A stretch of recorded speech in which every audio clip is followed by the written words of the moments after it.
Now, my fair Hippolyta, our nuptial hour draws on apace. Oh, happy days bring in another moon. But oh, methinks how slow this old moon wanes. She lingers my desires like to a stepdam or a dowager.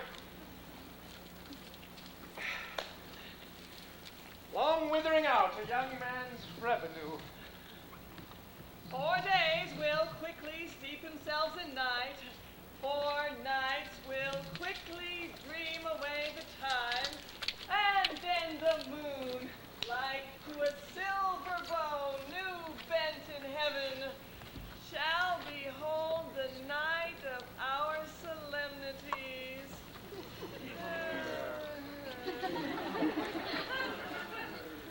Hippolyta,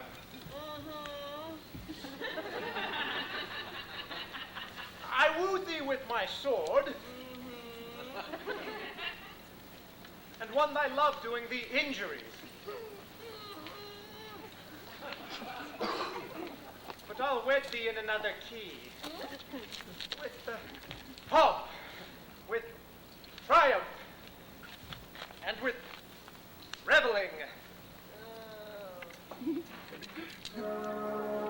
Happy methinks our renowned Achilles. Thanks, good Aegeus. What's the news with thee? Full of vexation come I, with complaint against my child, my daughter Hermia. Stand forth, Demetrius. My noble lord, this man hath my consent to marry her. Oh, stand forth, Lysander. And my gracious duke, this man hath bewitched the bosom of my child's heart. Oh, thou, Lysander, thou hast given her rhymes and interchanged love tokens with my child. Thou hast by moonlight at her window sung with feigning voice verses of feigning love. With cunning hast thou filched my daughter's heart, turned her obedience, which is due to me, to stubborn harshness. And my gracious duke, be it so she will not here before your grace consent to marry with Demetrius, I beg the ancient privilege of Athens. As she is mine, I may dispose of her, which shall be either to this gentleman or to her death, according to our law, immediately provided in that case.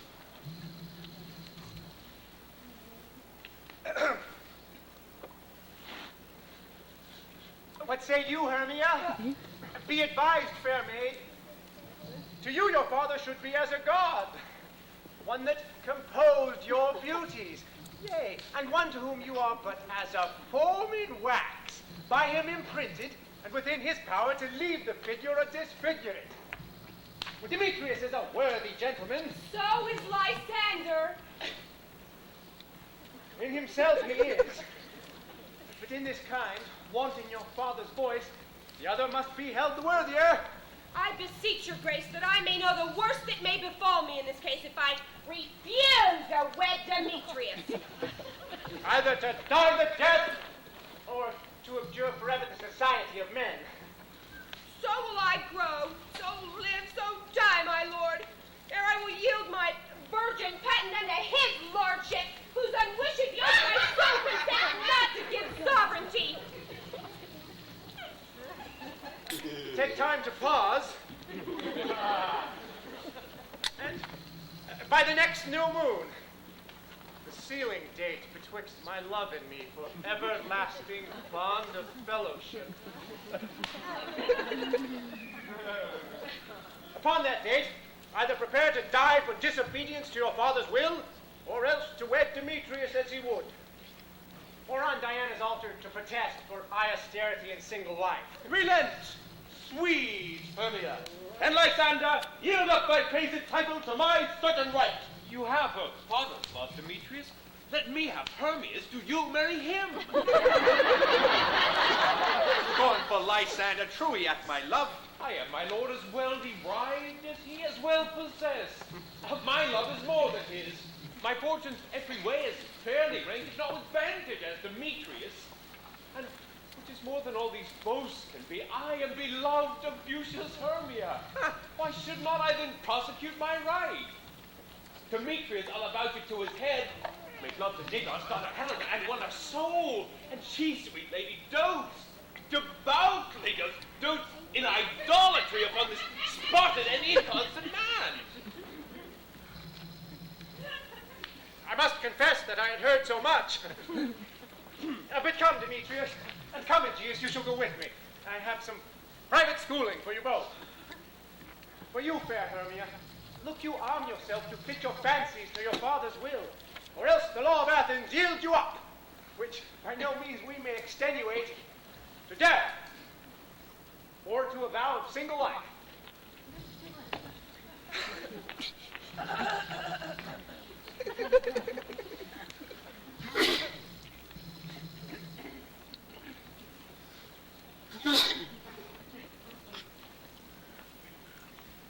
Come, my fair Hippolyta. What cheer? Duty and desire, we follow you.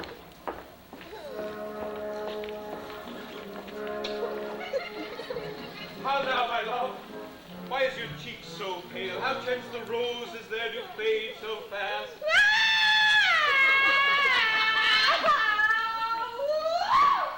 Belike for want of rain, which I could well beseem them from the tempest of my eyes. Ay me. For aught that I could ever read, could ever hear by tale or history, the course of true love never did run smooth.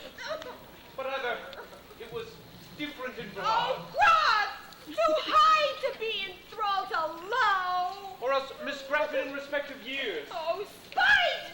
Too old to be engaged to young.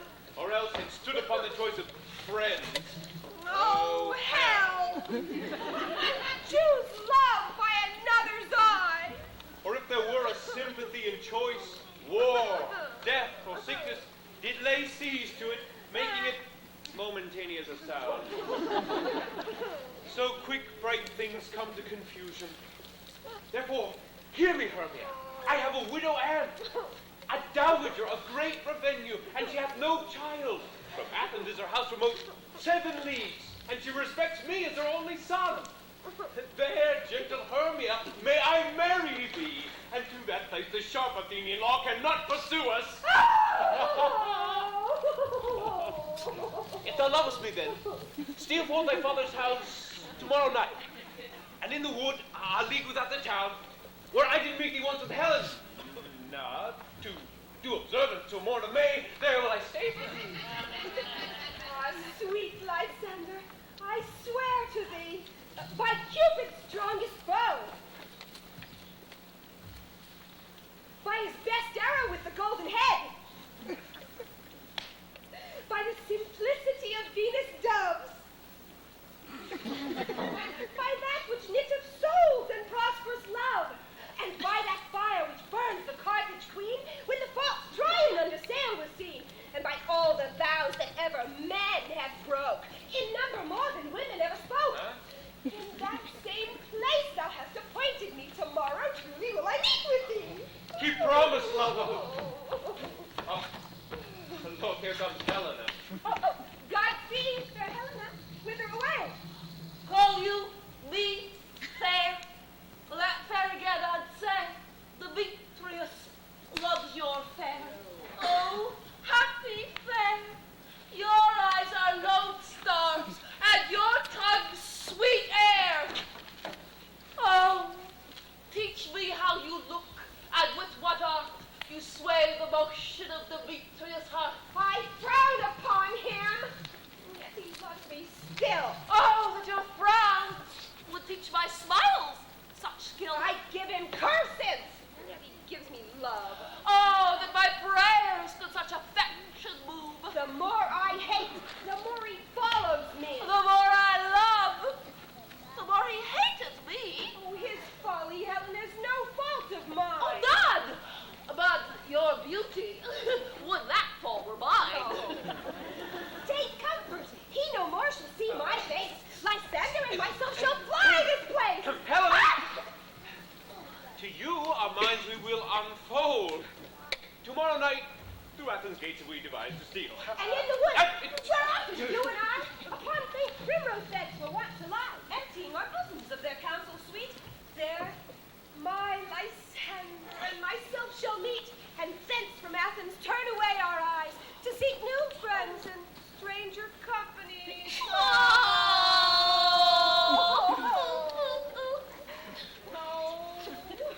Farewell, sweet playfellow. Pray thou for us. So in good luck grant be thy Demetrius. Oh, keep word, Lysander. Oh, we must starve our sight from lovers' food till morrow deep midnight.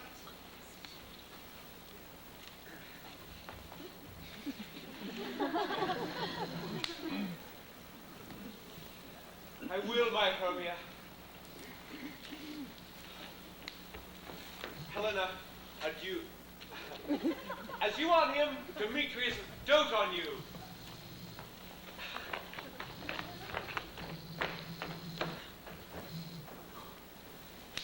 How happy some or other some can be. Through Athens, I have thought as fair as she. But what of that? Demetrius thinks not so. No, he will not know what all, but he do know. Beloved looks not with the eyes, but with the mind, and therefore is winged Cupid painted blind. For ere Demetrius looked on Hermia's eye, he hailed out oaths that he was only mine. But when this hail some heat from Hermia fell, so he dissolved, and showers of oaths it melted.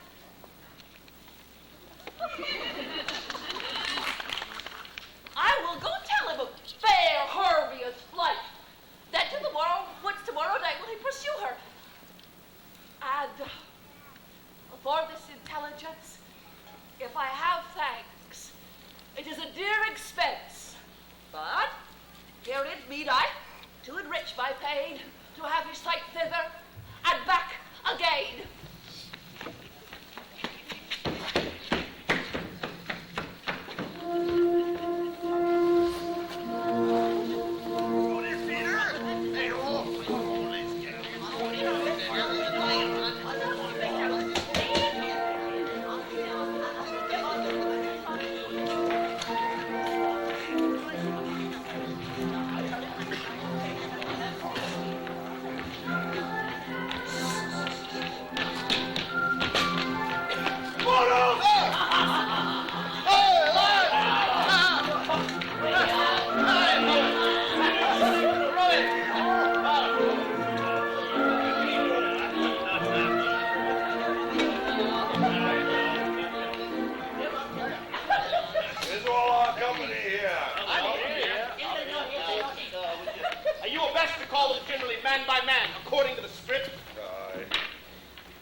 It is a lover who kills himself most gallant for love. Then we'll ask some tears in the true performing of it.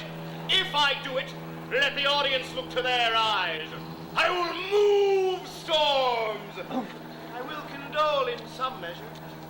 Until the rest. Yet my chief humor is for a tyrant. I could play Air Keys Rarely or a part to Terracatya to make all split out. The raging rocks and shivering tops shall break the locks of prison gates, and Phibiscar shall shine from afar to make and mar the foolish fate. Now, this was lofty.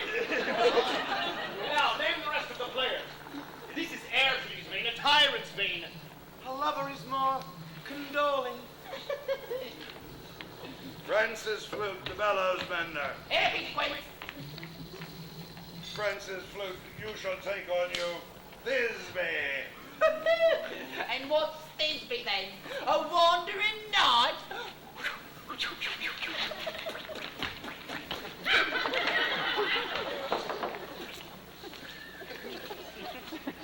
It is the woman Pyramus must love.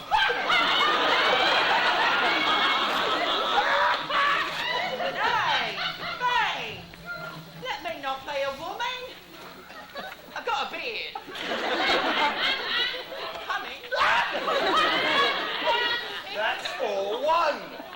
For you shall play as a mass, and you may speak as small as you will. Oh, and I may hide my face. Let me play Thisbe too. I'll speak in a monstrous little voice.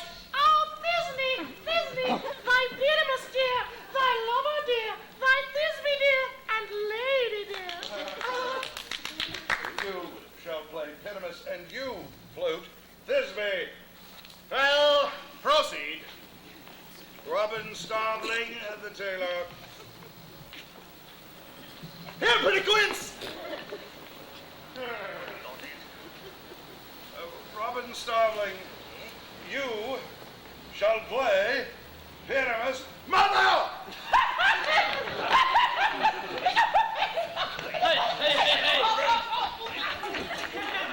Tom, stop the tinker. Here, see the plan. You shall play Pyramus' father, and I Thisbe father. Stop the joiner. You shall play the lion, and here I hope is a play bit here. Have you the lion part written? Pray you, if it be, give it me, for I am slow of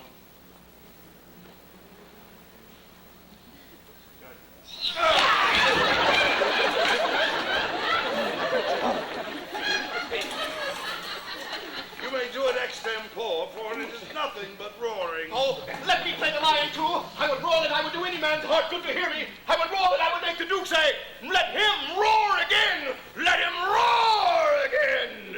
And you would do it too terrible. You would frighten the Duchess and the ladies.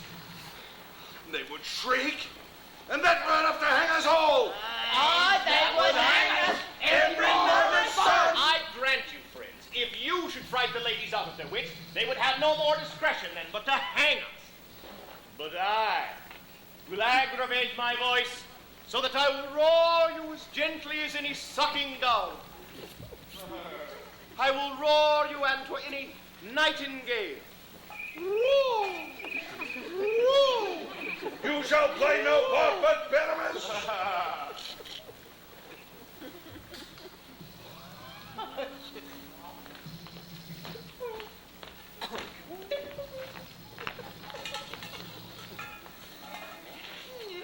Pyramus is a sweet-faced man. A perfect man as one shall find on a summer's day. A very lovely, gentlemanlike man. Therefore, you must needs play Pyramus. Well, I will undertake it. What beard were I best to play it in? Well, what you will. Well, I can discharge it either your straw-colored beard, your orange tawny beard, your purple and grain beard, your French crown and color beard, your perfect yellow. Some of your French crowns have no hair at all. And you must needs play it bareface. Now, masters, I must ask that you...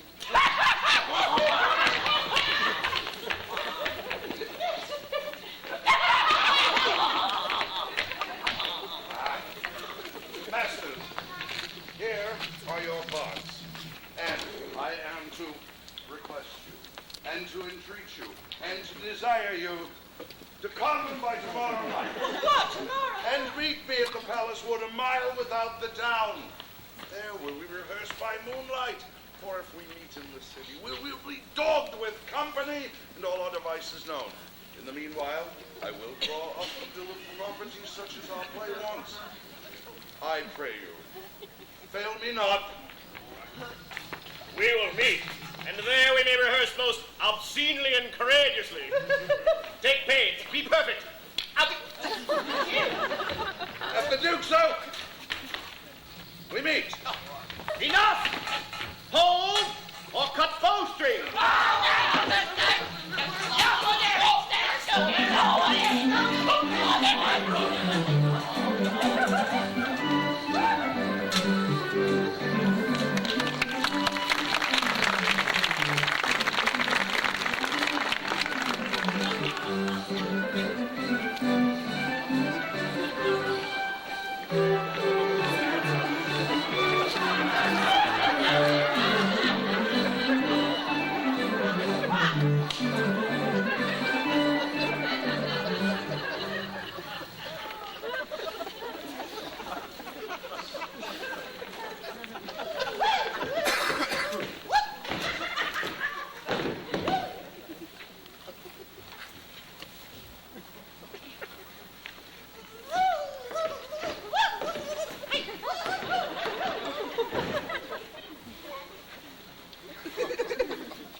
Over hill, over dale, bush, briar, over park, over pale, through flood, fire. I do wander everywhere, swifter than the moon's spear. And I serve the fairy queen. To deal her arms about the green. The cowslips tall her pensioners be. In their gold coats, spots you see, these be rubies. Fairy favors, and those freckles live there, savors. I must go seek some dewdrops here. And hang a pearl in every cowslip's ear.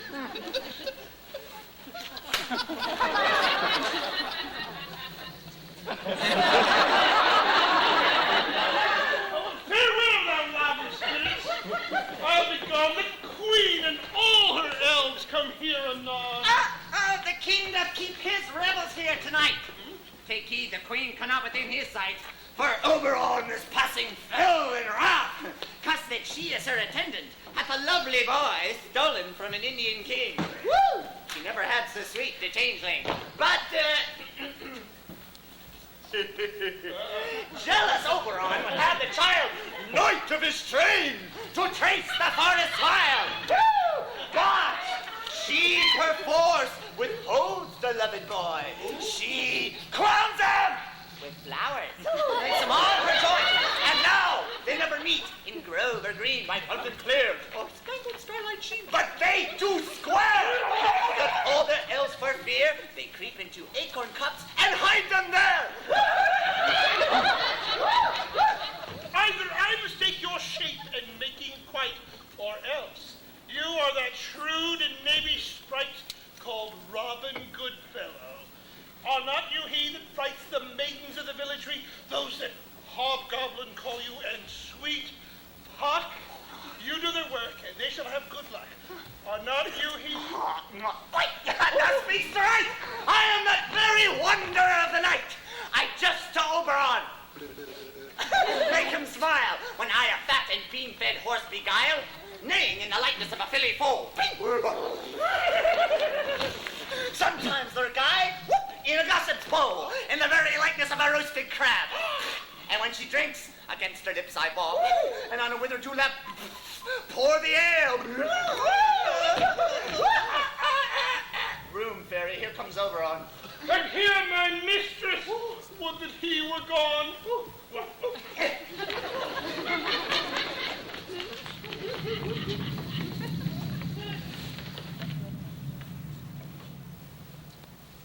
Ill met by moonlight, proud Titania.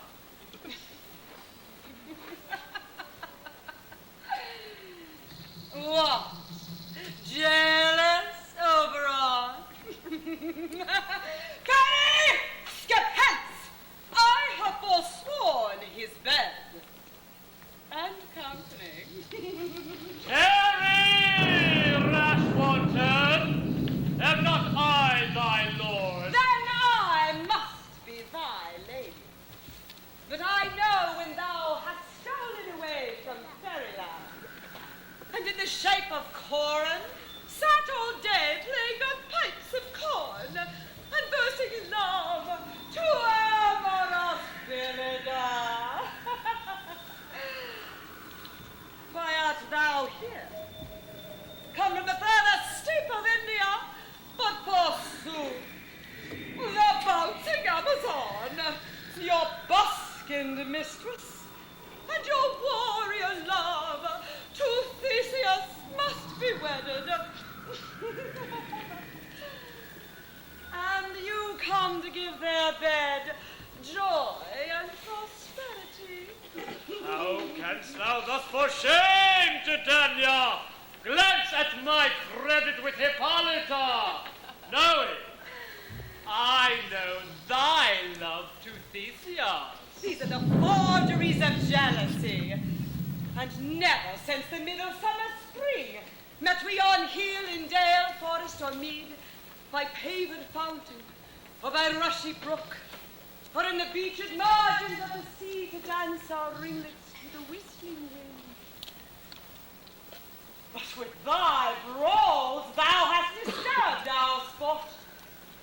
Therefore the winds piping to us in vain, as in revenge have sucked up from the sea contagious fogs, which falling on the land hath every pelting river made so proud that they have overborne their continents.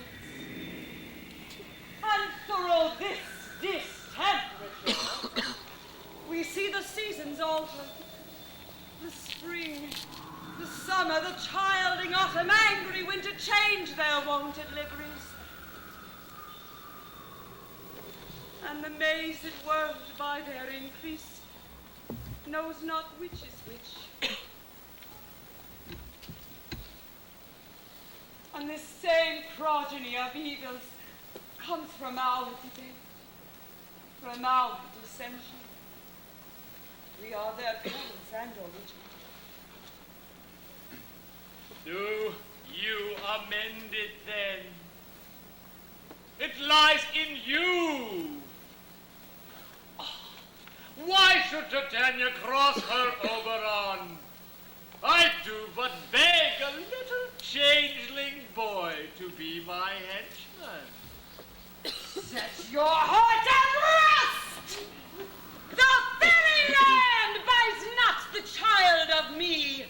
His mother was a vaultress of my order. And in the spiced Indian air by night, full often up she gossiped by my side, and sat with me on Neptune's yellow sands. She being mortal, of that boy did die. And for her sake do I rear up her boy. And for her sake, I will not part with him!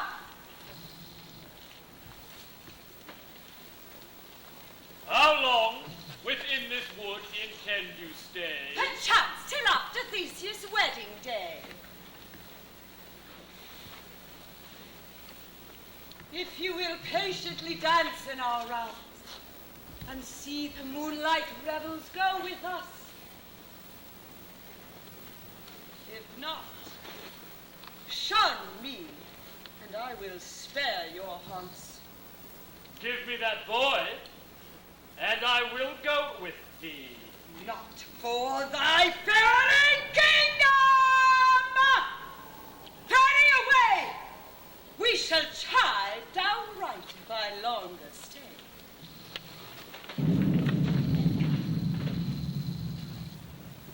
Well, go thy way. Thou shalt not from this grove till I torment thee for this injury. Mounted apart! Come hither! Thou rememberest? I remember! That very time I saw, but thou couldst not. Lying between the cold moon and the earth. Cupid, all armed. A certain aim he took at a fair vestal, thrown it by the west, and loosed his love shaft smartly from his bow, as it should pierce 100,000 hearts. Yet marked I with a bolt of Cupid's bell.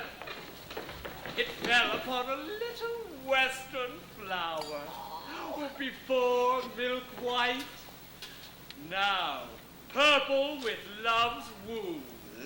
And maidens call it love in idleness.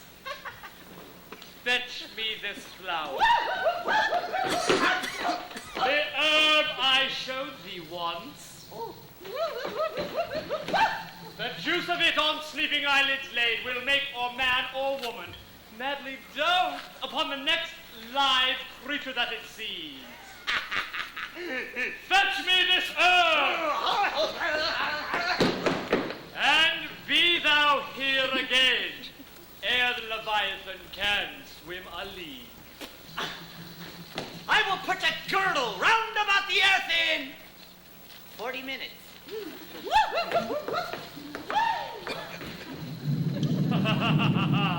Having once this juice, I'll watch Titania while she is asleep, and drop the liquor of it in her eye.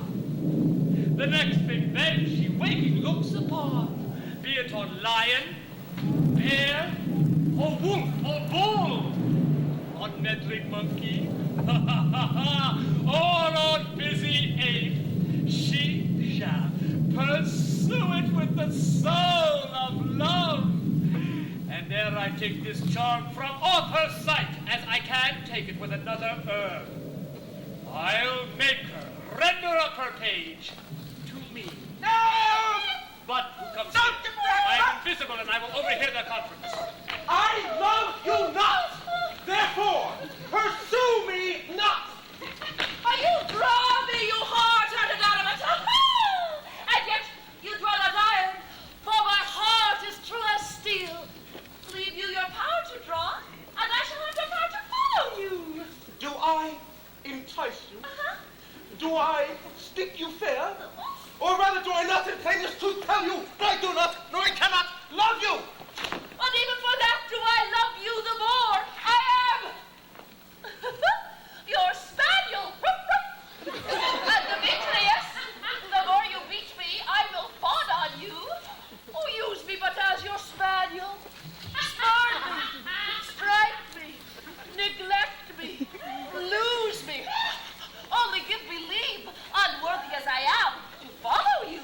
Tempt not too much the hatred of my spirit, for I am sick when I do look on thee. And I am sick when I look not on you. You do impeach your modesty too much to leave the city and commit yourself into the hands of one that loves you not, to trust the opportunity of night and the ill counsel of a desert place with the rich worth of your virginity. Your virtue is my privilege. I work from you and hide me in the breaks and leave me to the mercy of wild beasts. The wildest has not such a heart as you. I will not stay thy question. Let me go.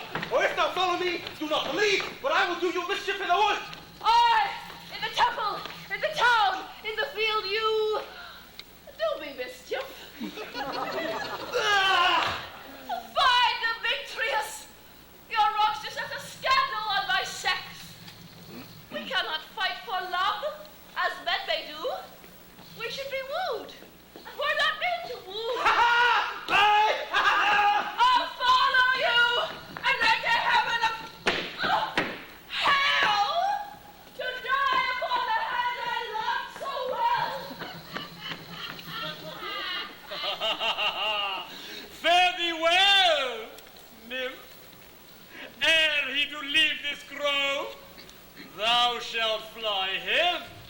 and he shall seek thy love.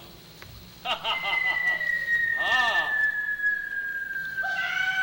Welcome, wanderer.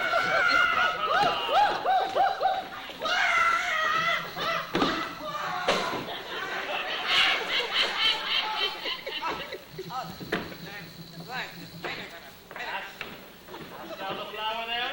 Aye, there it is.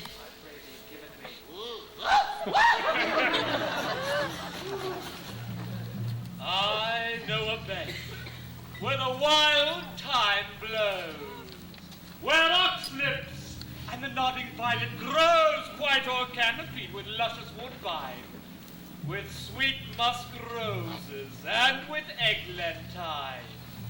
There sleeps Titania some time of the night, lulled in these flowers with dances and delight.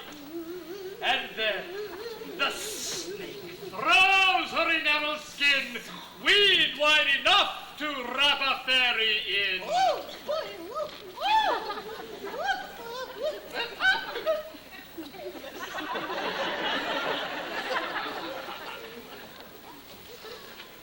And with the juice of this, I'll streak her eyes and make her full of hateful fantasies. Ah, take thou some of it. Ooh, but Seek through this grove.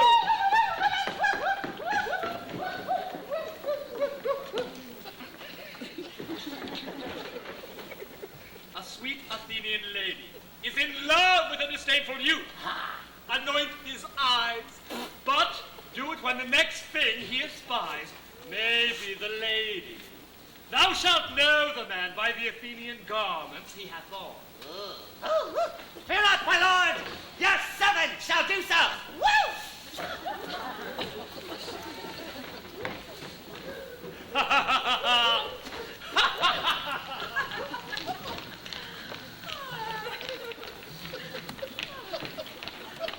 Come now, and a fairy song. What? Leave me now asleep.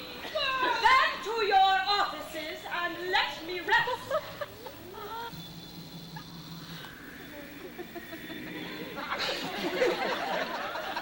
Spotted snakes with double tongue, thorny hedgehogs be not seen. Newts and blind ones do no wrong. Come not near our fairy queen. Philomel with melody, singing our sweet lullaby. La la la la la. La la la la la. Weaving spiders, come not here. Hence, you long-legged spinners. Hence, beetles black. Approach not near. Worm nor snail do no offense. Philomel with melody, etc. Hence, away! Now all is well. One aloof stands sentinel.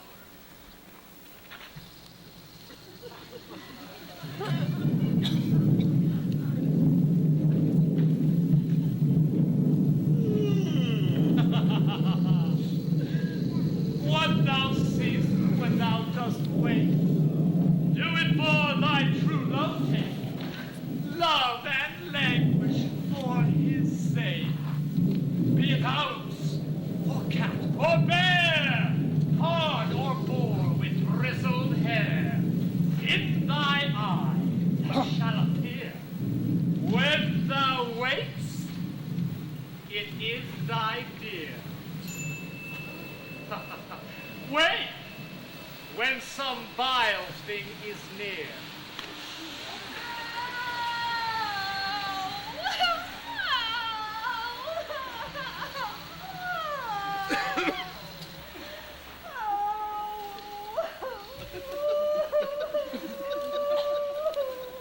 Fair love, you faint with wandering in the wood. To speak truth, I have forgot our way. We'll rest us, Hermia, if you think it good, and tarry for the coming of the day. Be it so, Lysander, find you out to bed, and I upon this bank will rest my head. One turf shall serve enough for us both. One heart, one bed, two bosoms and one troth. Nay, good Lysander, for my sake, my dear, lie further off yet. Do not lie so near. Oh, take the sense, sweet of my innocence. Love takes the meaning in love's conference. I mean that my heart unto yours is knit, so that but one heart we can make of it. Two bosoms interchained with an oath, so then two bosoms and a single troth.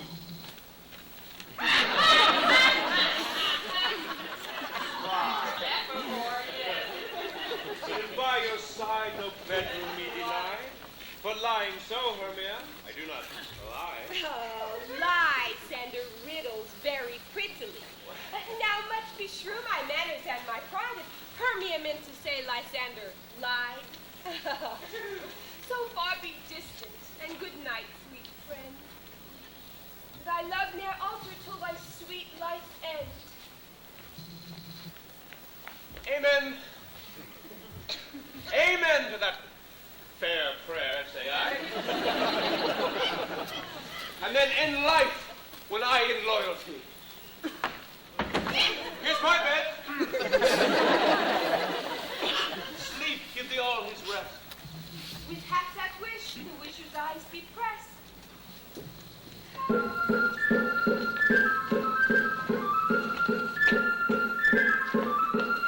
Through the forest have I gone, but Athenian found I none, on whose eyes I might approve this flower's force in stirring love. Yeah. Night and silence. Who is here? Eat of Athens, eat of where? What did he, my master said, despising the Athenian maid?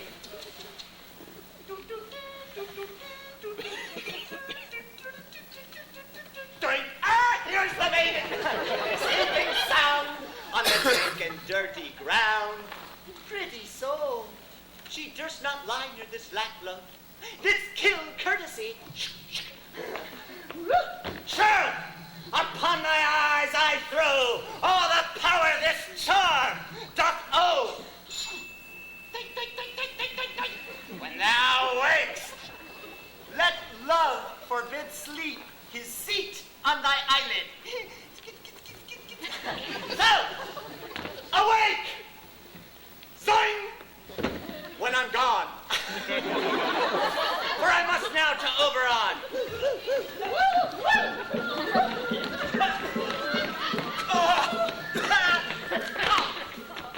Stay, that will kill me. Sweet, the beat, Trias. I charge you hence, and do not haunt me thus. Oh, wilt thou darkly leave me?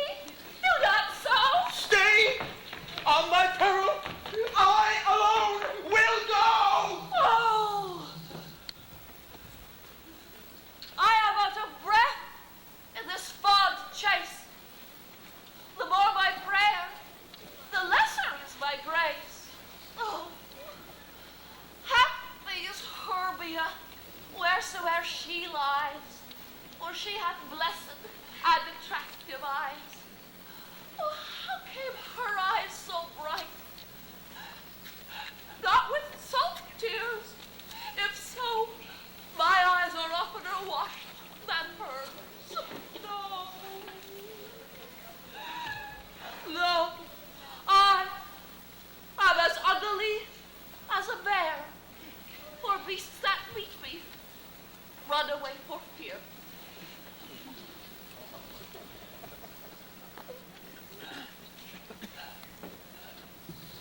But who is here?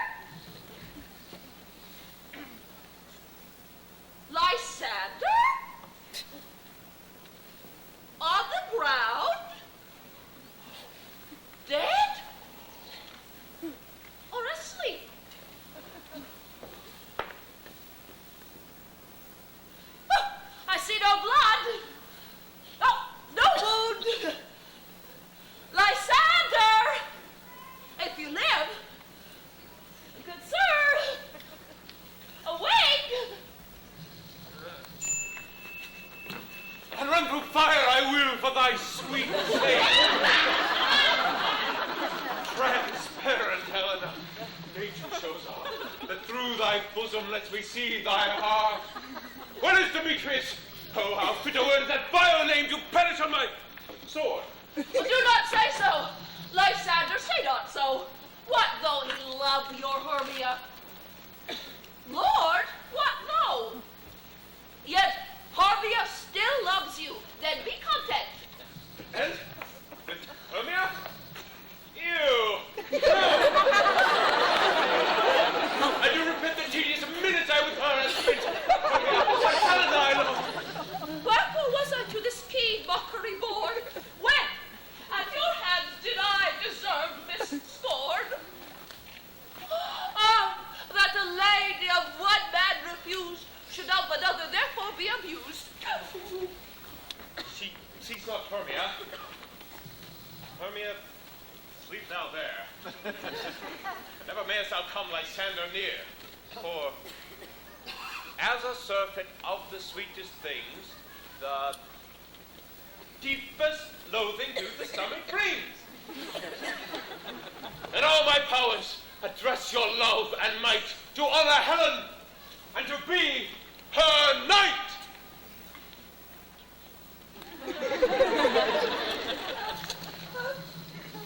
Help me, Lysander, help me! Do thy best to pluck this crawling serpent from my breast!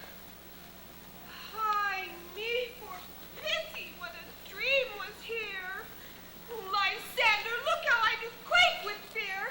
Methought a serpent eat my heart away, and you sat smiling at his cruel prey! Lysander! What? Removed? Lysander! Lord! Oh, out of hearing! Gone! No sound, no word! Oh, Alack! Where are you? Speak it if you hear!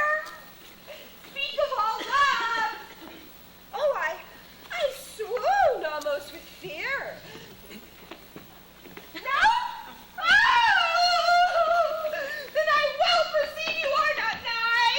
Who are the death, for you will find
convenient place for our rehearsal.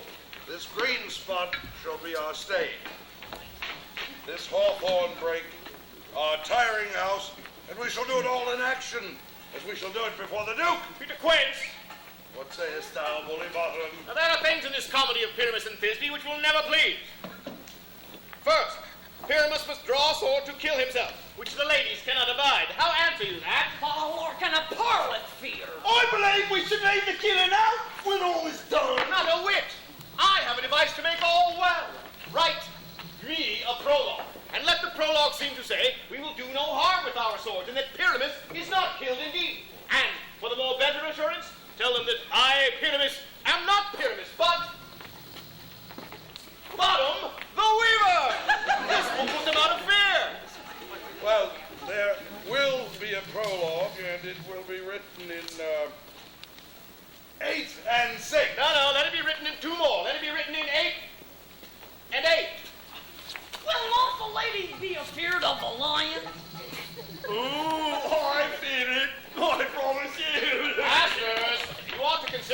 yourself to bring in, God shield us, a lion among ladies is a most dreadful thing.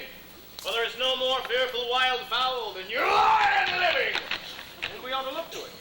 Therefore, another prologue must say that he is not a lion. Nay, he must name his name, and half his face must be seen through the lion's neck. And he himself must speak through, saying thus, or to the same effect, ladies, or fair ladies, I would wish you, or I would request you, or I would entreat you not to fear, not to tremble, my life for yours. If you think I come hither as a lion to a pity of my life, no, I am no such thing. I am a man, as all men are. And then, indeed, let him name his name and tell them plainly he is Snug the Joiner. Well, it shall be so. But there is two hard things, which is... we must bring moonlight into the chamber. For, as you know, Pyramus and Thisbe meet by moonlight. Doth the moon shine that night we play our play? A calendar, look at the almanac. Find out moonshine. Find out moonshine. Right in here. It doth shine that night. Why, then may you leave a casement of the great chamber window where we play open, and the moon may shine in at the casement. Aye, or someone may come with bush of thorn and lantern and say he comes to disfigure, to present moonshine. But there is another thing. Well, we must bring a wall into the great chamber. For Pyramus and Thisbe, says the story, to speak through a chink in the wall. You can never bring in a wall. What say you, Father? Well, some man or other must present wall, and let him have some plaster or some loam, some rough cast about him to signify wall. And let him hold his fingers thus, and through that cranny shall Pyramus and Thisbe whisper. That is so, that it is well, but masters, sit you down, every mother's son, and rehearse your part. Pyramus, you speak first, and when you have finished, retire into that break, and so, everyone, according to his cues.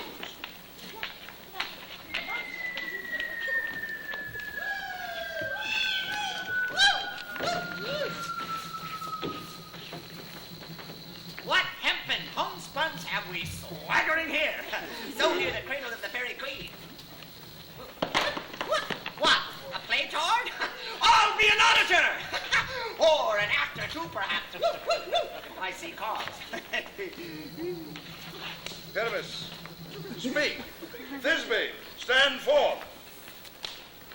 Oh, Thisbe, the flowers of Odious savor. Odorous.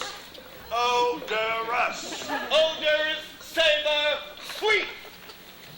So hath thy breath, thy dearest Thisbe dear. But hark, a voice.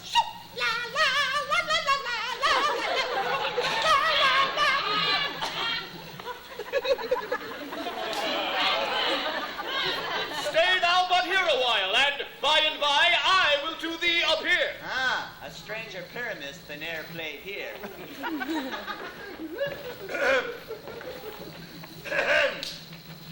Must I speak now? Mary, must you? Well, you must know he has gone but to see a noise he has heard and is to come again.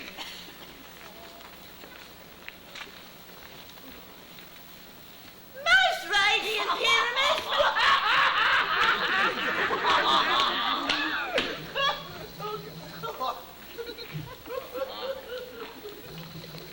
Most lily white of you. A colour of red rose on triumphant briar. Most frisky juvenile and most lovely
the finch, the sparrow, and the lark, the plain song cuckoo grey, whose note full many a man doth mark, and dares not answer, nay, nay, nay.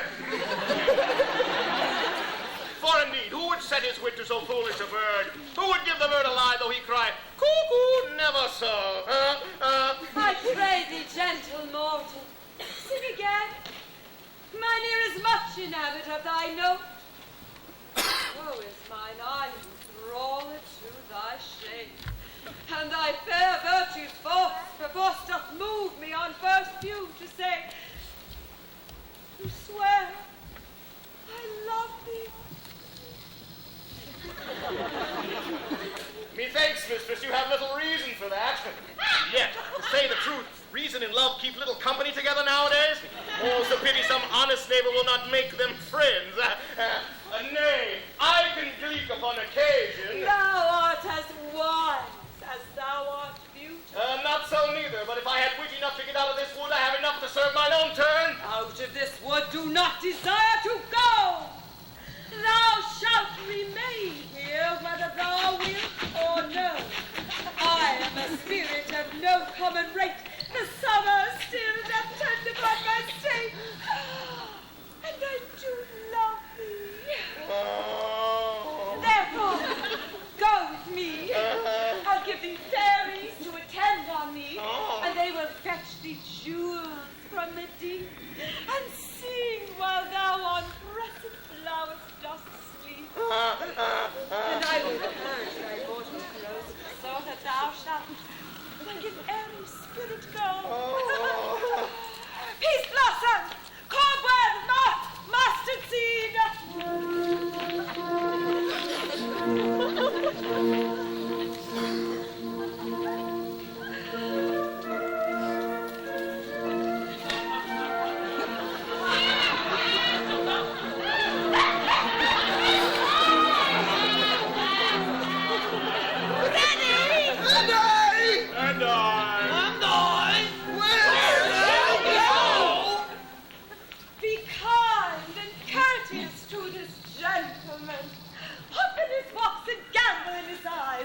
Feed him with apricots and dewberries, with purple grapes, green figs, and mulberries, and the honey bags sealed from the humblebees, and for night tapers, crop their waxen thighs, and light them at the fiery glowworm's eyes, to have my love to bed and to arise, and pluck the wings from painted butterflies, to fan the moonbeams from his sleeping eyes. Not to him else and do him courtesies.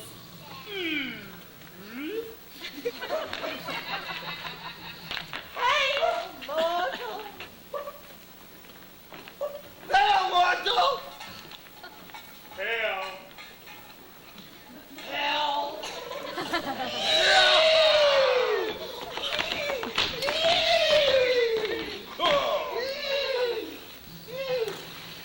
I cry your worship's mercy heartily.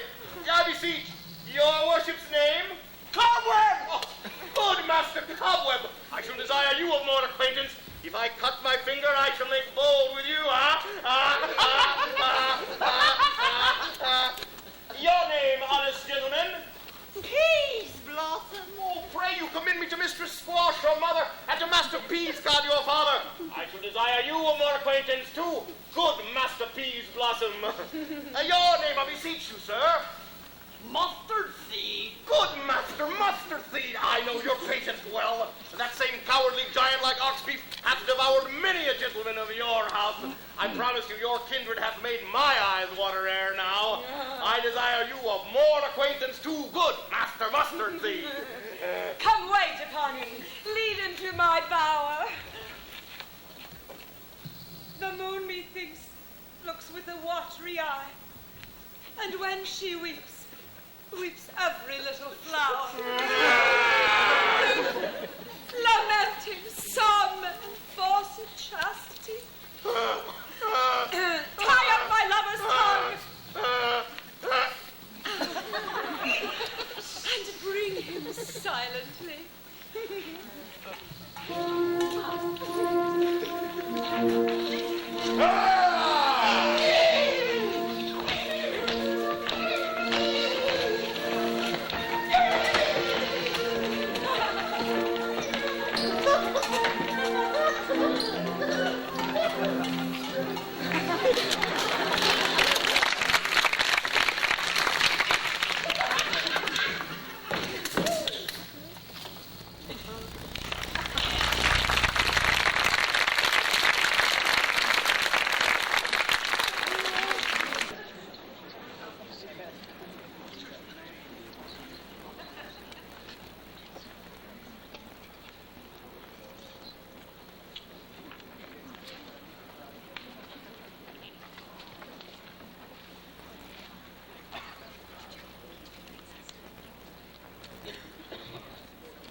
I wonder if Titania be awake.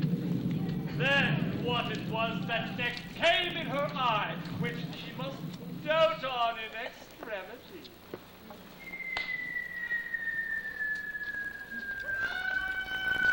Here comes my messenger.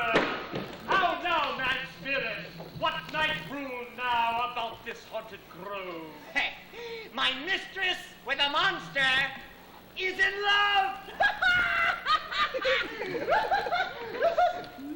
Near her close and consecrated bower, while she was in her dull and sleeping hour, a crew of patches, rude mechanicals, who work for food upon Athenian stalls, were met together to rehearse a play, intended for great Theseus's nuptial day. The shallowest thick skin of that barren sword to Pyramus presented in his fort forsook a scene and entered in a break when I did him a disadvantage take. An ass's knoll, I fix it on his head. Anon, his dithy must be answered. So, at his sight, away his fellows fly. And at our stamp, here, one o'er falls, he murder cries, help from Athens calls. I led them on in this distracted fear, and I left sweet Pyramus, translated there, when, in that moment, so it came to pass, Titania waked, and straightway loved an ass.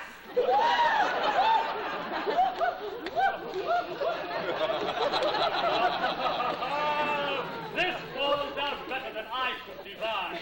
But hast thou yet latched the Athenian's eyes with the love juice as I did bid thee do? I took him sleeping. That is finished. And the Athenian maid by his side, that when he waked, of force, she must be I. Oh, the same Athenian. Oh, this is the woman. Oh, not this the man. Why did you do him what you so? Lay breath so bitter on your bitter foe. Now I but tried, but I should use thee worse, for thou I fear hast given me cause to curse. If thou hast slain Lysander in his sleep, being our shoes in blood, plunge in the deep and kill me too. Oh, so should the murdered look, and so should I, pierced to the heart with your stern cruelty. Yet you, the murderer, look as bright, as clear as yonder Venus in her glimmering sphere. Oh, what is that to my Lysander? Oh, where is he? Sweet Demetrius, wilt thou give him me? I'd rather give his carcass to my hounds.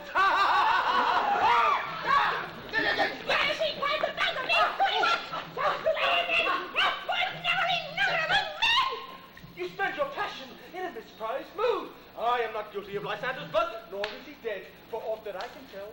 I pray thee, tell me then that he is well. And if I could, what should I get, therefore? A privilege. See me more, and from thy hated present part I go. See me no more,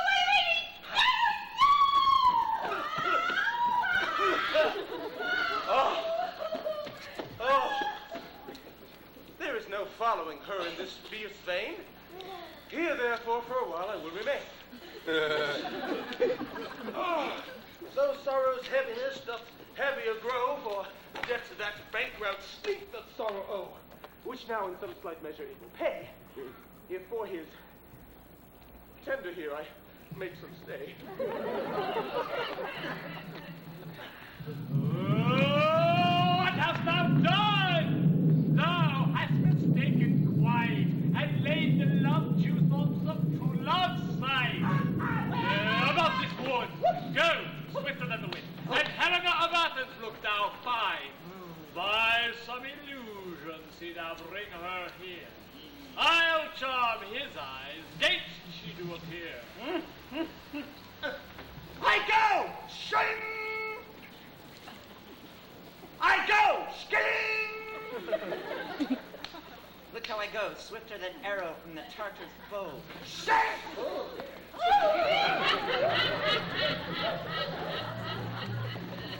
Flower of this purple dye, hit with Cupid's archery, sink in apple of his eye. When his love he doth espy, let her shine as gloriously as the Venus of the sky. When thou wait'st, if she be by, beg of her remedy.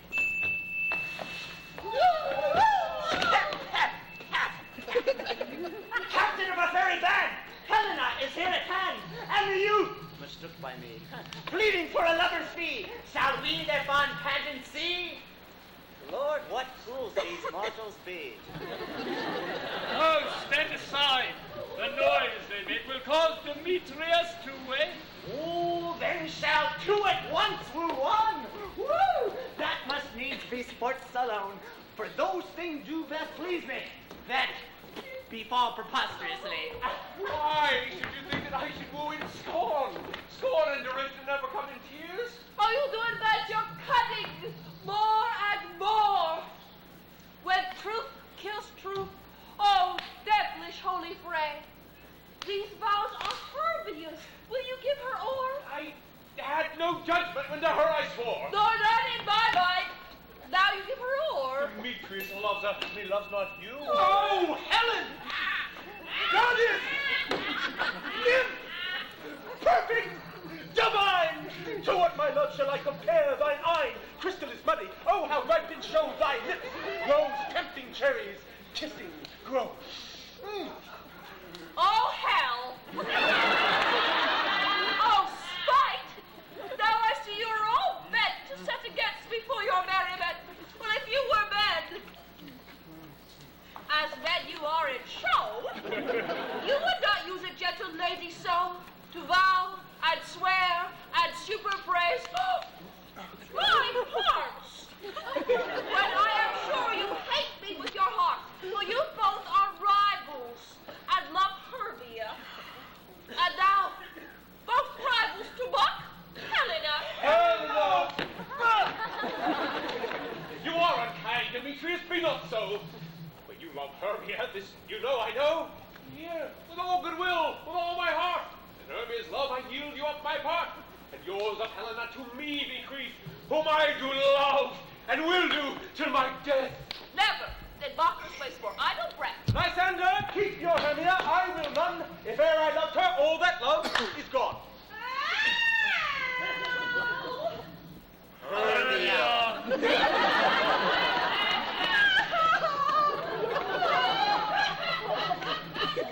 Why unkindly didst thou leave me so? Why should he stay whom love doth press to go? Oh, what love to press Lysander from my side. Lysander's love, that would not let him bide. Fair Helena, who more engilds the night than all yon fiery ozonize of life. Oh, you speak not as you think, you cannot be. Lo! She is one of this confederacy. Now I perceive they have conjoined all three to fashion this false sport in spite of me. Well, injurious Hermia, most ungrateful maid, have you conspired? Have you with these contrived to bait me with this foul derision? It is not friendly, it is not maidenly. Our sex, as well as I may chide you for it, though I alone do feel the injury. Oh, I am amazed at your passionate words. I scorn you not. It seems that you scorn me. Have you not said, Lysander, as in scorn, to fall away and praise my eye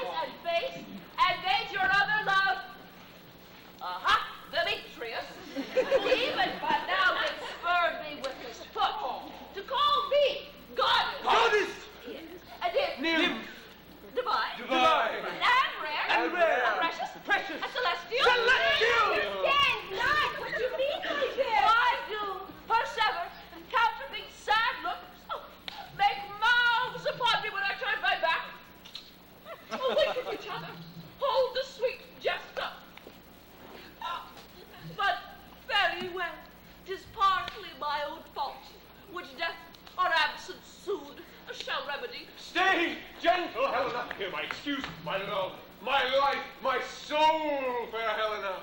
Oh, excellent. Sweet, do not scorn her so. If she cannot entreat, I can compel. Thou canst compel no more than she entreat. Thy threats have no more strength than her weak prayers. Helena, I love thee. By my life I do. I swear by that which I will lose for thee to prove him false that says I love thee not. I say I love thee more than he can do. If thou say so, withdraw. Withdraw? And prove it too. Quick! Come! Lysander, where to tend all this? Away, you Ethiop. No. You'll seem to break away, take on as you would follow, but yet come not. You are a tame man. Go. Hang off, thou cat, thou burr, vile thing. Let loose or I will shake thee from me like a serpent. Why hast thou grown so rude? What changes this sweet love? Thy love? Out, tawny Tartar, out! Out, loathed mediciner, painted potion, hence! Oh! You not jest! Yes, so that I so to you. Demetrius, I will keep my word with thee. I would I had your bond, for I perceive that a weak bond holds you. I will not trust your word. Why should I hurt her, strike her, kill her dead? Although I hate her on the farm so. Hate me? Wherefore? What news, my love? Not I, Hermia? Are not you Lysander? I am as fair now as I was erewhile. Since night you loved me, yet since night you left me. Why then, you left me, oh the gods forbid in earnest, shall I say? I, by my life, I never did desire to see thee more. Therefore be out of doubt, of question, of hope, be certain, nothing truer. 'Tis no jest that I do hate thee and love.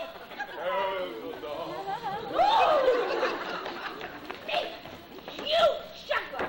You canker blossom, you thief of love! Have you come by night and stolen my love's heart from him? Fine, in fact. What? Have you no modesty? No evaded shame? No touch of a bashfulness? What? Will you tarry impatient answers from my a gentle tongue? A fine fire, you counterfeit, you puppet! Puppet! Why so? That way goes their game. Now I see she hath made compare between our statures. She hath urged her height, and with her personage, her tall personage, her height, forsooth, she hath prevailed with him. And are you grown so high in his esteem because I am so dwarfish and so low? How low am I, thou painted maypole? Speak!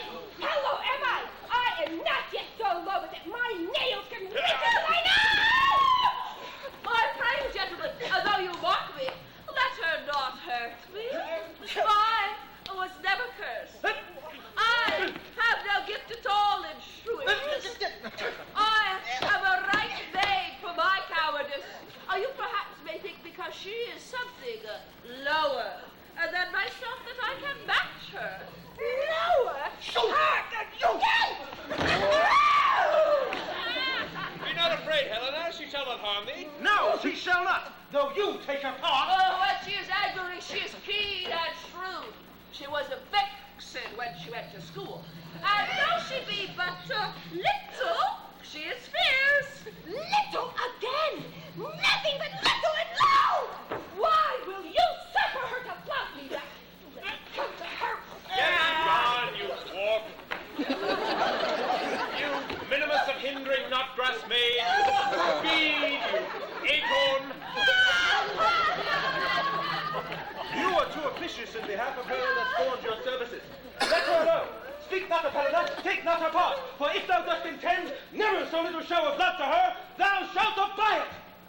Now she holds me not. Now followest thou dare to try who's right of thine, or mine, his boasted Helena. Follow? Nay, I'll go with thee. Sheik, by Jow. Oh, this coil is long and you need to get back! I will not trust you. I no longer stay in your cursed company. Oh, yeah, your hands and mine are quicker for a fray. My legs are long though, to run away.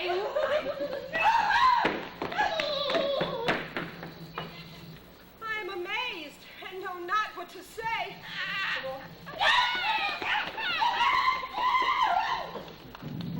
This is thy negligence!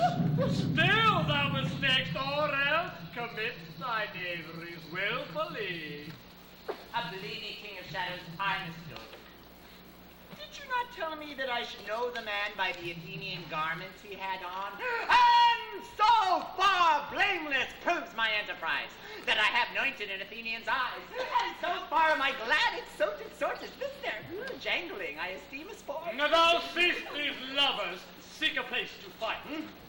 Hie therefore, Robin. Hi!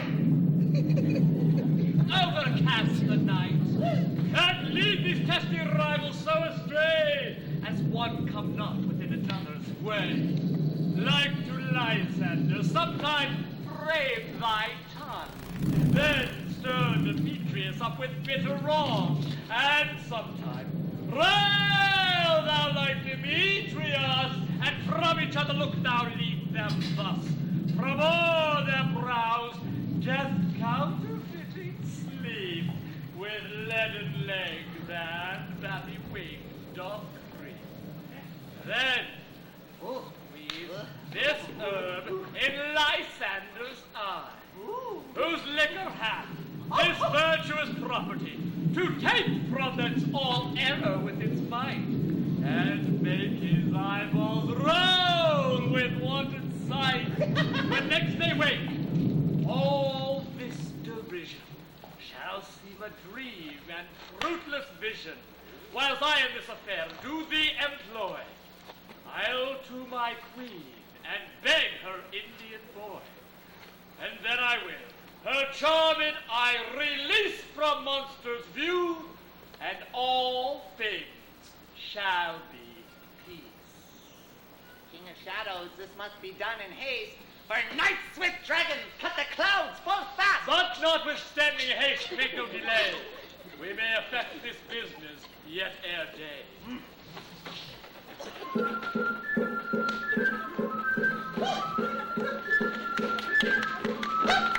Up and down, up and down. I will lead them up and down. I am feared in field and town. Goblin, lead them up and down. Oh, here comes one. Where art thou, proud Demetrius? Speak thou now. Ha! Here, villain, drawn and ready. Here, villain, drawn and ready.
me with thee straight. Oh, follow me then to plainer ground. Lysander, speak again. Thou runaway, thou coward, art thou fled? Speak, in some bush, where dost thou hide thy head? Oh, thou coward! Art thou bragging to the stars? What? Bushes that thou lookst for war and wilt not come? Come, recreate. What? Oh, thou youth! I'll whip thee with the rod. He is the file that draws a sword on me. Yea, art thou there? Yeah. Follow my voice. We'll try new manhood here. You villain! He goes before me and he still dares me on. I come where he calls it, he is gone. The villain is much lighter heeled than I followed fast, but faster he did fly. Bang! Then fallen am I in dark uneven way. Wee!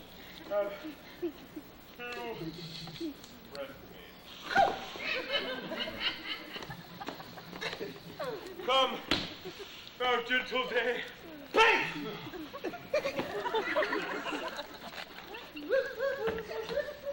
For if but once thou show me thy great light, I'll find Demetrius and avenge this fight. Bang! Gang, gang, gang, gang, gang!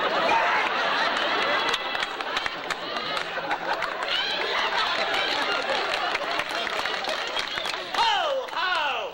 Ho, ho, ho! Coward! Why comest thou not? Fay me, if thou durst! How well I wot thou runnest every place, and runnest before me and shiftest every place, and darest not stand, nor look me in the face. Where art thou now? I am here.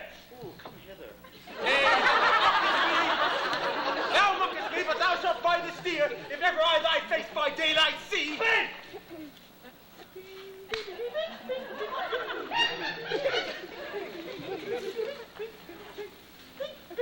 Now go thy ways. Faintness constraineth me to measure out my length on this cold bed. By day's approach, look to be visited. Think. Oh, glory night! Oh, long and tedious night! Abate thy hours, that I be back to Athens by daylight and... Bang! Ooh, sleep? When sometimes in some sorrows I... steal me a while from my own... comfort I. Yet but three. Come one more. Ha! Two of both kinds make up four. Here she comes. Cursed and sad. Cupid is a knavish lad thus to make poor females mad. Oh.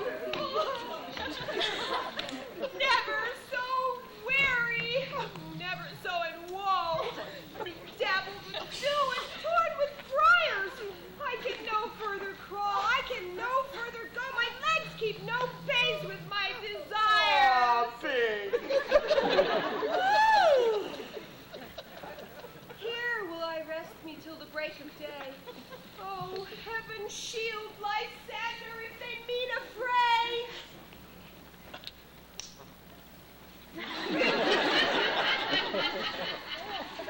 On the ground sleep sound, and I'll apply to your eye, gentle lover, remedy. When thou awakest, thou takest true delight in thy former lady's eye. And the country proverb known that every man should take his oath. In thy waking shall be shown. Jack shall have his Jill. Naught shall be ill. The man shall have his Marigan. And all shall be well.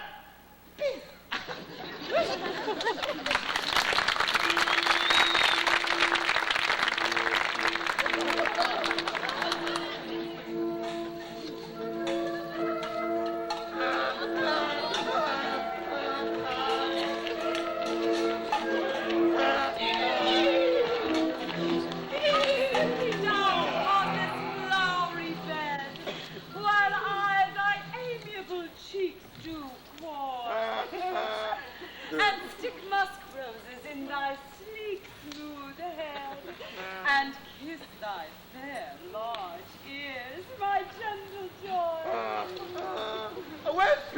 Blossom. Ready? Scratch my head, Peas Blossom. Where's Cobweb? Ready? Oh, good Master Cobweb, get to your weapons in your hand and kill me a red-hipped humblebee on the top of the thistle. And, good Monsieur, bring me the honey bag. Do not fret too much in your actions, good Monsieur, and take care the honey bag break not. I would be loath to have you overflown with the honey bag, Monsieur. Where's Monsieur Mustard Seed? Ready? Oh, give me your leaf, good Monsieur. No, pray leave your curtsy.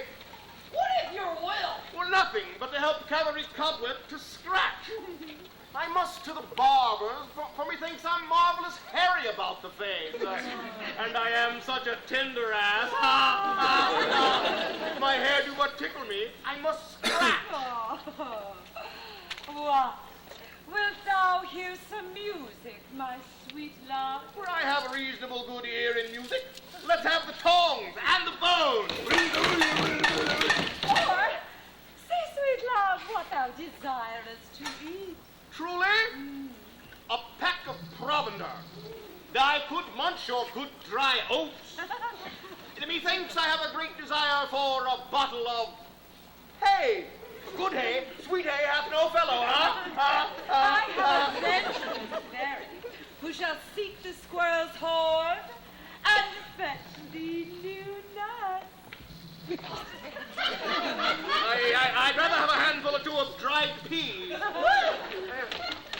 Oh, and I pray you, let none of your people stir me. I have an exposition of sleep come upon me.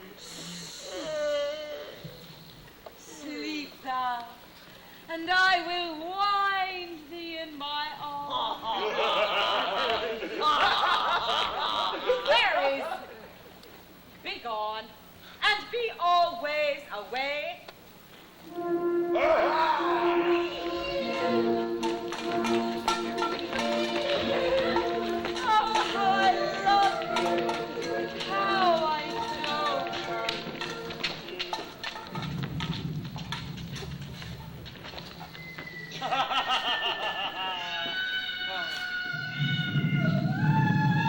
Welcome, good Robin! Seest thou this sweet sight? Her dotage now I do begin to pity, for meeting her of late behind the wood, seeking sweet favors for this hateful fool, I did upbraid her and fall out with her. When I had at my pleasure taunted her, and she in mild terms begged my patience, I then did ask of her changeling boy, which straight she gave me, and her fairy sent to bear it to my bower in fairyland. And now I have the boy. I will undo this hateful imperfection of her eyes. And gentle Python, take this transformed scalp from off the head of this Athenian sway, that he awaking when the other do, may all to Athens back again repair, and think no more of this night's accidents, but as the fierce vexation of a dream. But first, I will release the fairy queen. Be as thou was wont to be, see as thou was wont to see. Dian's bud, or Cupid's flower, hath such force and blessed power. Now, my Titania, wake you, my sweet queen! Oh, my Oberon! What visions have I seen? Methought I was enamored of an ass. There lies your love. How came these things to pass? Oh, how mine eyes do loathe this visage now. Silence a while. Robin,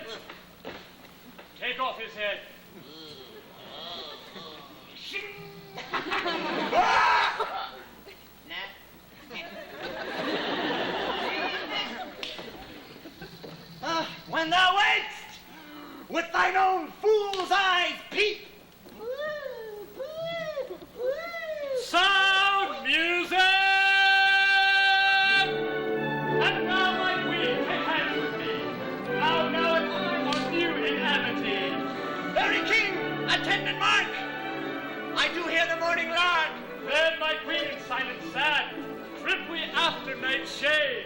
We the globe can compass soon, swifter than the wandering moon. Come, my lord, and in our flight tell me how it came this night that I, sleeping here, was found with these mortals on the ground.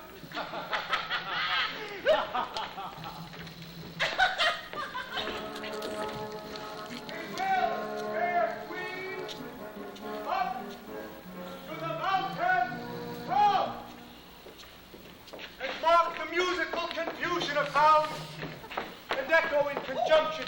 Oh, but soft, what nymphs are these? My lord, this is my daughter here asleep. This Lysander, this Demetrius, is this Helena, old Neda's Helena. I wonder if they're being here together. No doubt they rose up early to observe the rite of May, and hearing of our intent, came here in grace of our solemnity. Which speak, Aegeus, is not this the day that Hermia should give answer of a choice? He's my lord.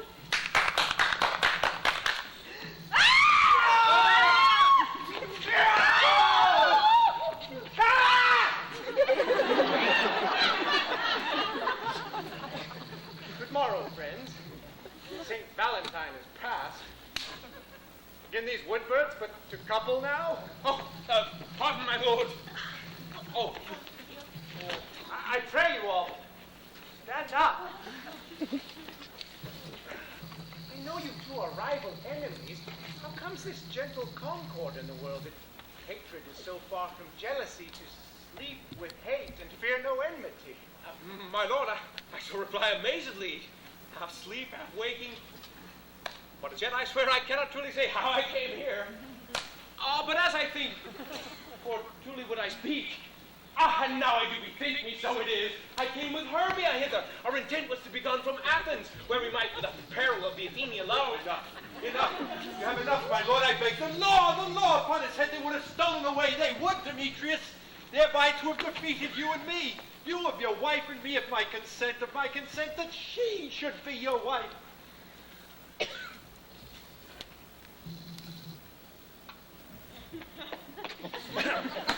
My lord, fair Helen told me of their stealth, of this their purpose hither to this wood, and I in fury hither fancy followed them, fair Helena in fancy following me. But my good lord, I wot not by what power, but by some power it is. My love to Hermia melted as the snow. Seems to me now as the remembrance of an idle god which in my childhood I did dote upon. And all the faith, the virtue of my heart, the object and the pleasure of mine eye is only Helena. Aww! To her, my lord, was I betrothed ere I saw Hermia. But like a sickness did I loathe this food. But as in health, come to my natural taste. Now I do wish it, love it, long for it, and will forevermore be true to it.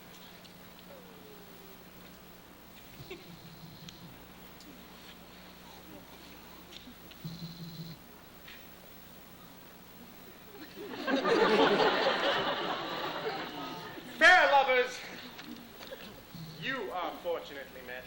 Of this discourse we more will hear anon. Aegeus, I will overbear your will. For in the temple, by and by with us, these couples shall eternally be knit. And as the morning now is something worn, our purposed hunting to be set aside, away with us to Athens, 3 and 3. We'll hold a feast in great solemnity. Come, Hippolyta.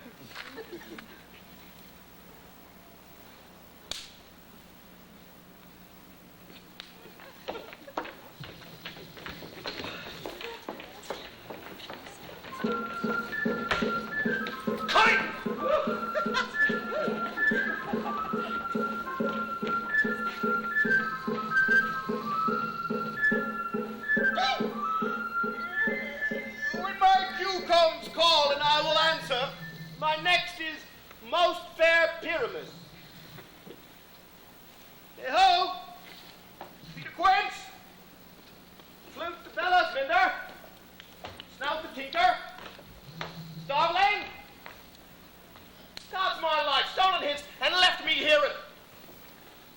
sleep. I have had a most rare vision. I've had a dream. Past the wit of man to say what dream it was. Man is but an ass if he will offer to expound this dream. Methought I was. Now no man can say. But methought I was, and methought I had. No, but man is but a patched fool if he will offer to say what methought I had. The eye of man hath not heard, the ear of man hath not seen. Man's hand is not able to taste, his tongue to conceive, nor his heart report what my dream was. I shall get Peter Quince to write a ballet of this dream, and it shall be called Bottom's Dream, because it hath no bottom, and I will sing it at the latter end of our play before the Duke. Peradventure, to make it the more gracious, I will sing it at the dance. Shout!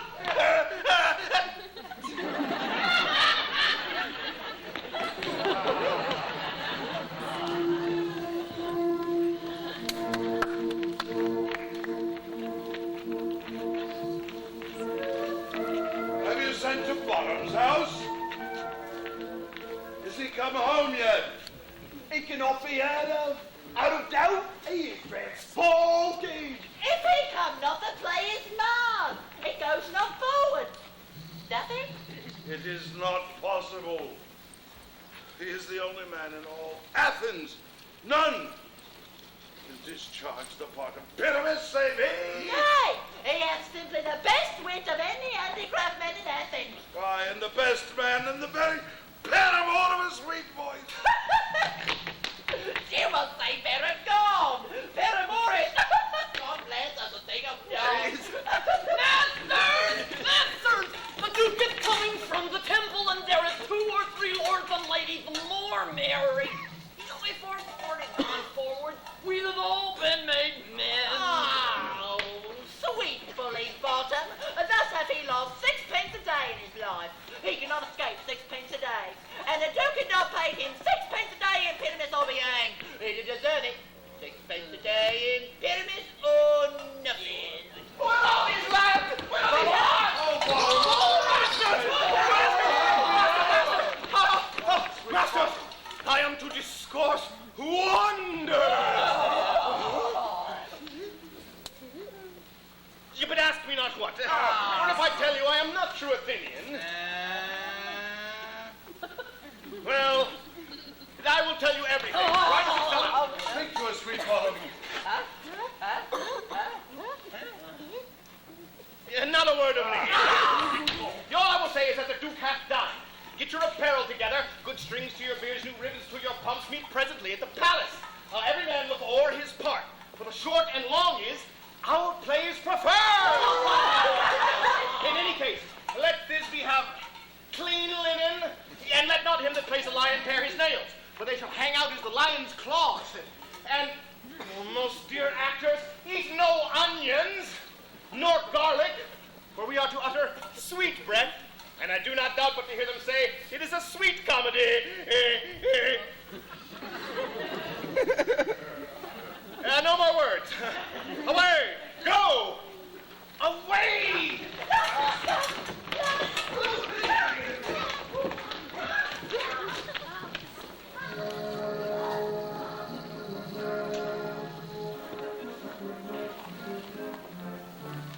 Tis strange, my Theseus, that these lovers speak of. More strange than true. I never may believe these antic fables nor these fairy toys. Lovers and madmen have such seething brains, such shaping fantasies that apprehend more than cool reason ever comprehends. The lunatic, the lover, and the poet are of imagination all compact. But all the story of the night told over, and all their minds transfigured so together, more witnesseth than fancy's images, and grows to something of a great constancy, but howsoever strange and admirable. Here come the lovers, full of joy and mirth. Joy, gentle friends, joy and fresh days of love accompany your hearts. But more than to us, wait in your royal walks, your board, your bed. Oh, come.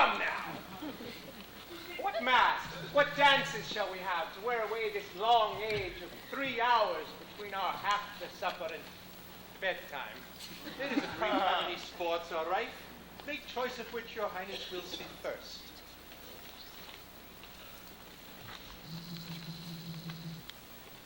A tedious, brief scene of young Pyramid and his love,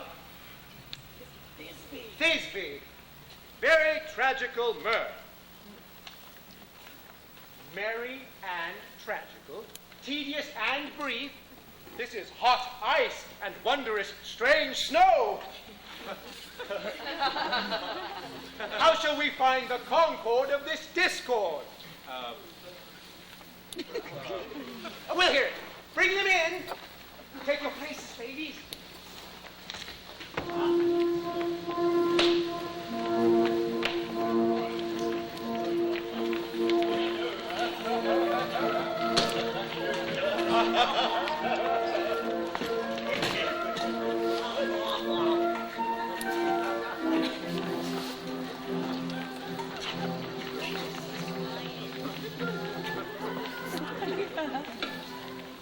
If we offend, it is with our goodwill. That you should think we come not to offend, but with goodwill. To show our simple skill, that is the true beginning of our end. Consider then, we come but in despite. We do not come as minding to content you, our true intent is. All for your delight we are not here, that you should here repent you. The actors are at hand, and by their show, you shall... Oh!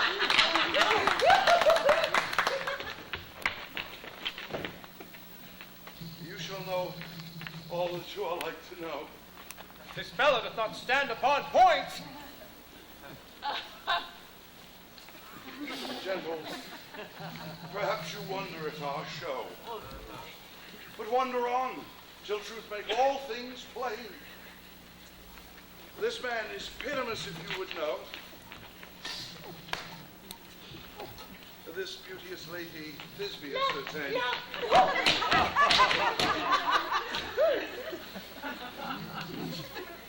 This man with rough cast and line presented wall, that vile wall which did these lovers sunder. And through the wall's chink, poor souls, they were content to whisper. At the which let no man wonder. This man, with lantern, dog, and bush of thorn, presented moonshine. For if you would know, by moonshine did these lovers think no scorn to meet at Niner's tomb. There to woo. Woo! This grisly beast, which Lion hight by name, the trusty Thisbe, coming first at night, did scare away, or rather did affright.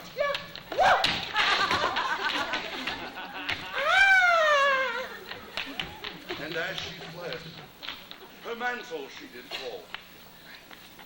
Her mantle she did fall. Her mantle she did fall.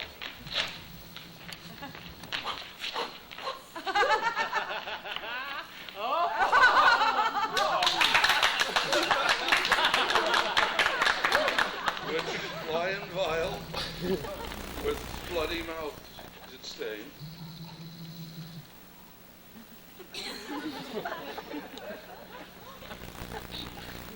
Anon comes Pyramus, sweet youth, and tall, and spies his trusty Thisbe's mantle slain. Whereat with blade, with bloody, blameful blade, he bravely broached his boiling bloody breast.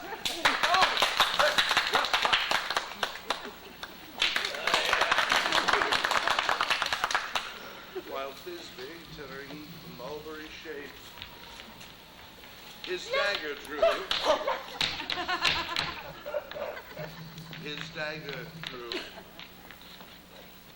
His dagger drew. And died.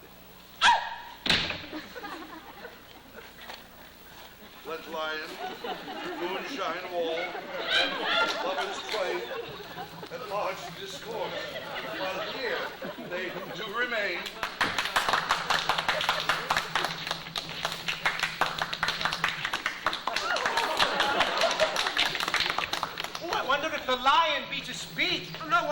lord. One lion may when many asses do.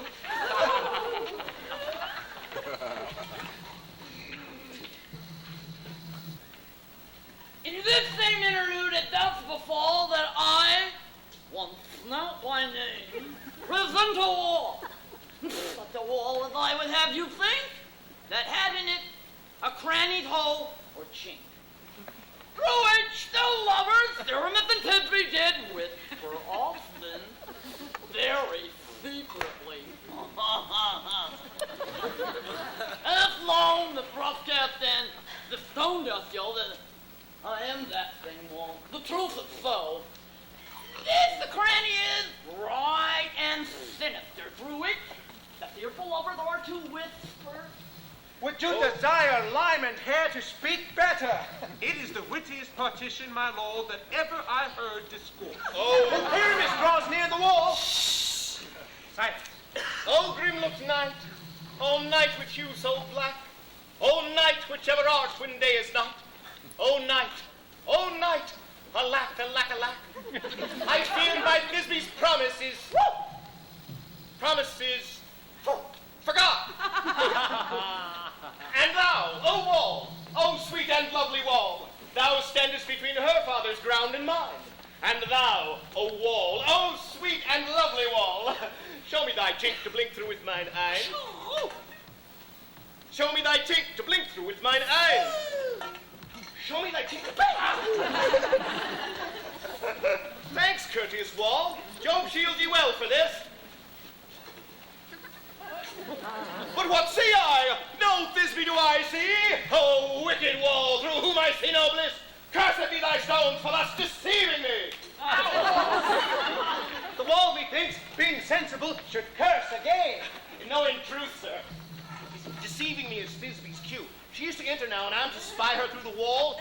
You will see all things will fall pat as I have told you. Yonder she comes.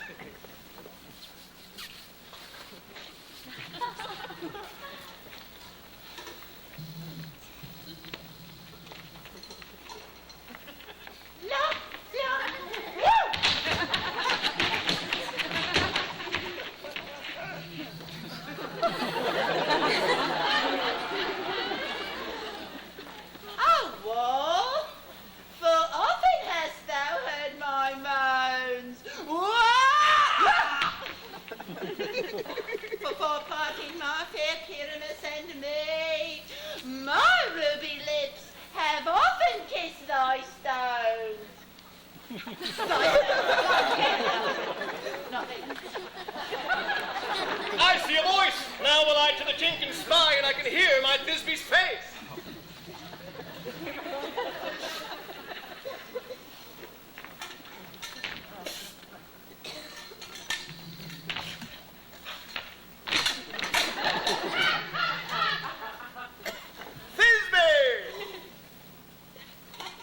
Is that my love? It is my love, I think. Think what thou wilt. I am thy lover's grace, and like Lamander am trusty still.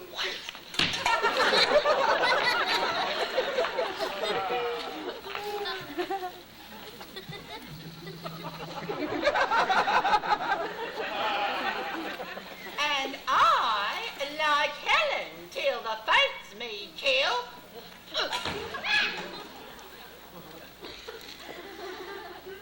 Not shaftless to Procris was so true.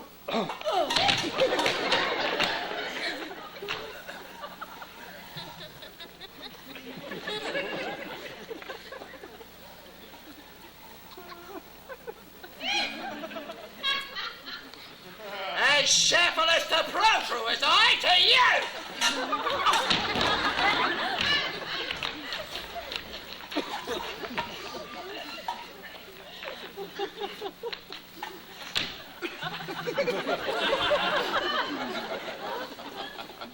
Oh, kiss me through the hole of this vile wall.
in, a man and a lion.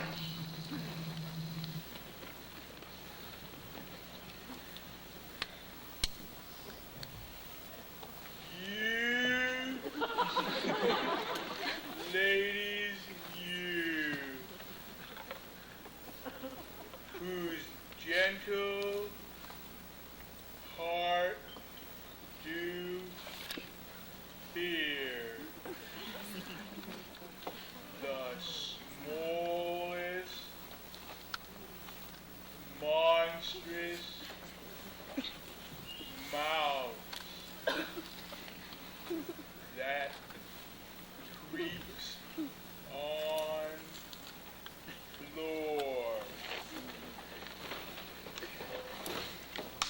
may now perchance both quake and tremble here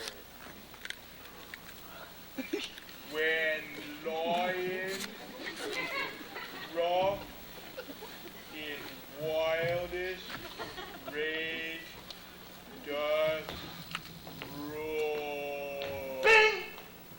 Then know that I, as snug the joiner am, lion's bells more else than lion's dam, for if I in strife should come into this place, 'twere pity on my life.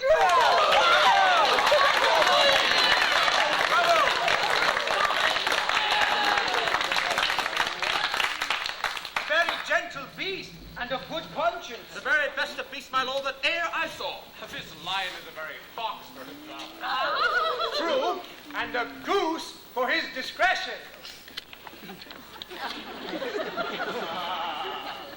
Not so, my lord. For you see, his valor cannot carry his discretion, and the fox carries the goose. His discretion, I am sure, carries not his valor, for the goose carries not the fox. It is well. Let us leave it to his discretion. Listen, move.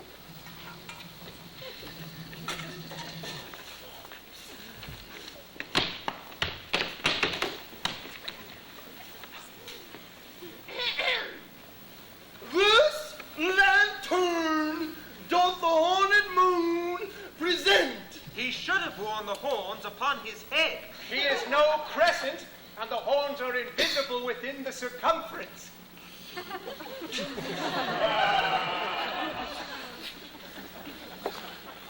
This lantern doth the haunted moon present. Myself, the man in the moon, do seem to be. This is the greatest error of all the rest. The man should be put into the lantern. How is it else the man in the moon? Well, he dares not come there for the candle. For you see, it is already in snuff. I am aweary of this moon. Would he would change? It appears by the small light of his discretion that he is in the way. Yet, in all courtesy and all reason, we must stay the time. Proceed, Moon.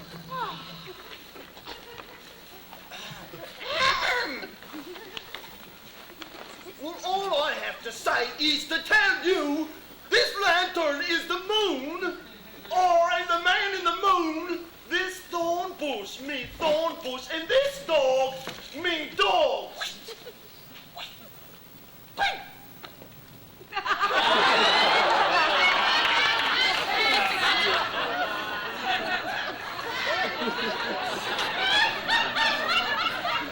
Why, all these should be in the lantern, for all of these are in the moon. But silence, here comes Disney.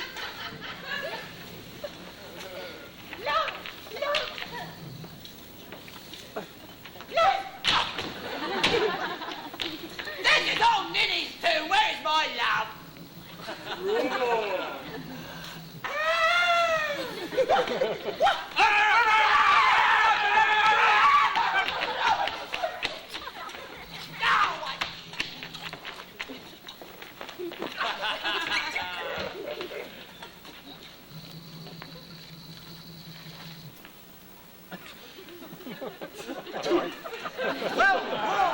Well done, Thisbe. Well sunshine with a good grace. Well moused, lion. And then came Pyramus. And so the lion vanished. Sweet moon, I thank thee for thy sunny beam. I thank thee, moon, for shining now so bright. Shoot! By thy gracious golden glittering gleams, I trust to taste the truest Thisbe sight. But stay, O sprite, but mark, poor knight, what dreadful dole is.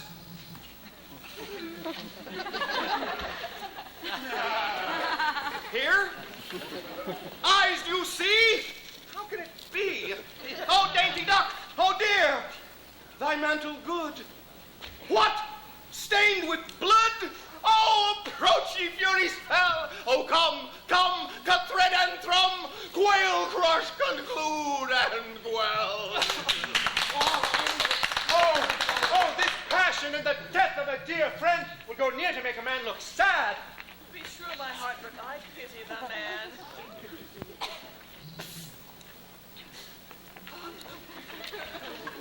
Oh, wherefore nature didst thou lions frame, since lion vile hath here deflowered my dear, which is, which was the fairest dame that lived that looked on with cheer. Come, tears, confound, outsword and wound the pap of Pyramus. I that left pap when heart doth hop. Thus die I. Thus! Thus! Thus! Now am I dead. Now am I fled. My soul is in the sky. Tongue, lose thy light. Moon, take thy flight. Shoo!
wall too. Ah, no, I assure you.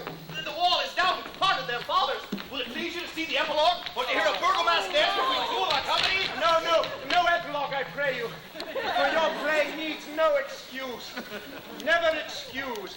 For when the players are all dead, there need none to be blamed. Become your burgomaster. If we shadows have offended, think but this and all is mended, that you have but slumbered here while these visions did appear. And this weak and idle theme, no more yielding but a dream. Gentles, do not reprehend. If you pardon, we will mend. And as I am an honest puck, if we have the unearned luck now to skate the serpent's tongue, we'll make amends ere long. If not, the puck a liar call. So, good night unto you all. Give us your hands if we be friends, and Robin shall restore amends. Woo!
What are you looking for?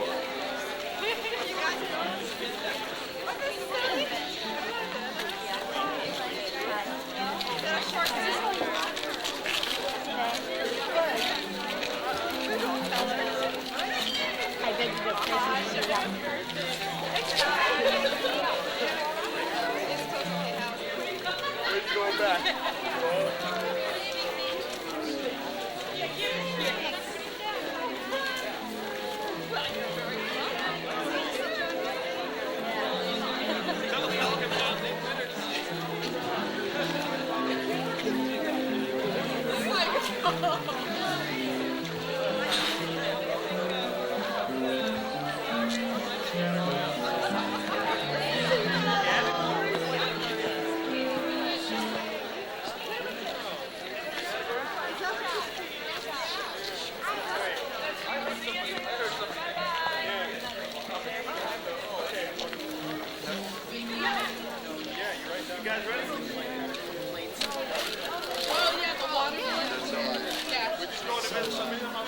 By 8